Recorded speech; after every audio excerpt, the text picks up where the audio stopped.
Guzman, the two department heads, namely Sir Rene Gabino and Ma'am Sheila Ma'am Lagoda and the rest of the team for their efforts and giving us insights as to what will happen by August. Hopefully, they'll consider yung resolution na pasang sanggunian and sa pag-meet kang school board, try to reconcile with this. Thank you very much. Thank you, Sir Manny, and the rest of Honorable the De Rosario, and thank you to si mga top personality of our DepEd Naga. Next item.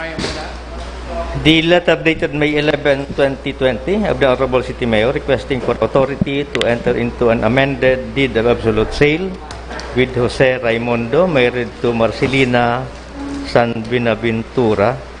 Honorable Del Castillo.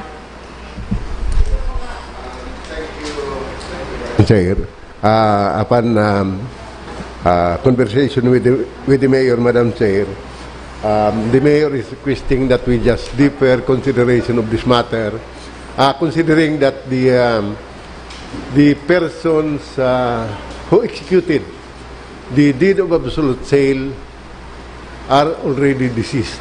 There are other options that the Mayor is contemplating on how to go about this. So, with that, Madam Chair, I move that we defer consideration of this matter.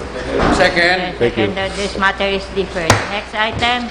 Other matters, copy of resolution number 2020-013 of Barangay. Okay, Honorable Del Rosario. Before the other matters, I would like to ask the reconsideration of the order of business. I'd like to propose that we pass a resolution asking Congress to expedite the hearing sa sa ABS-CBN franchise. If the Committee on Rules will agree, I'd like that we pass a resolution asking Congress to expedite hearings and decision on the ABS-CBN franchise. On joint and collective motion. Thank you, Madam.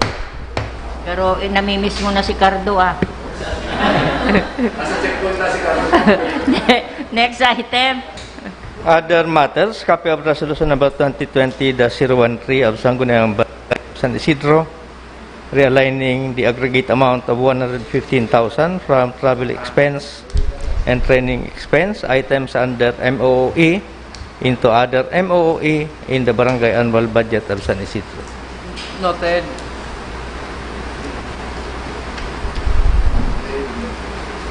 Dapat ba mag-agi sa to? We just took note.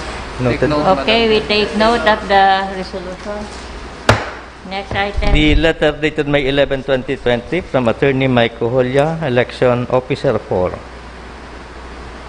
informing that the issuance of voter certification and the conduct of voter registration has been suspended until June 30, 2020. Noted. Okay, we take note of this matter. Nominal, Next item. nominal voting.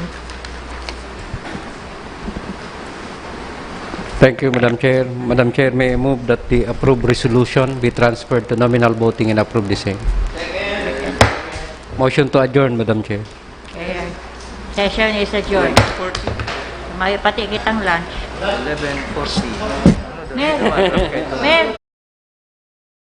Main.